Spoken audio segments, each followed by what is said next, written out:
যে recently social মিডিয়ায় যে এক্সট্রিম ফাইলটা প্রচণ্ডভাবে ভাইরাল হচ্ছে, যেটা সমস্ত কিছুর আলোচনার একদম শীর্ষে, যেখানটায় বিভিন্ন আন্তর্জাতিক রাষ্ট্রবিদদের নাম জড়িয়ে আছে এবং বিভিন্ন ক্ষমতাশীল এবং প্রভাবশালী ব্যক্তিদের নাম জড়িয়ে আছে।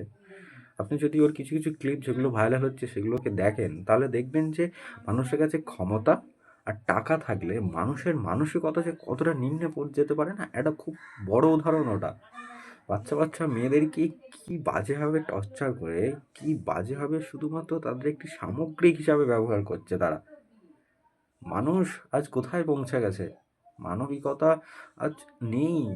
মানুষের মধ্যে মনুষ্যত্ব আর একটুও বেঁচে নেই।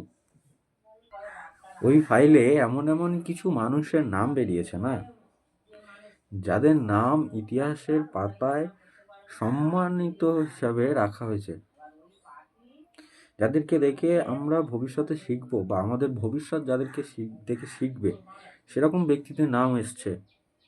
এদেরকে দেখে আমরা শিখবো, এদেরকে দেখে ভবিষ্যৎ প্রজাতি শিখবে। এরা দেশকে চালাচ্ছে, এরা বড় বড় সংস্থা চালাচ্ছে, এরা, যাদের মধ্যে একটুও মানসিকতা নেই। সত্যি বলতে খুব খারাপ লাগছে, কিন্তু এই ঘটনা গোটা মানব জাতির জন্য কলঙ্কের। মানব জাতির উপর একটা বড় প্রশ্ন, এবং কিছু বলার নেই, আর কিছু বলার নেই।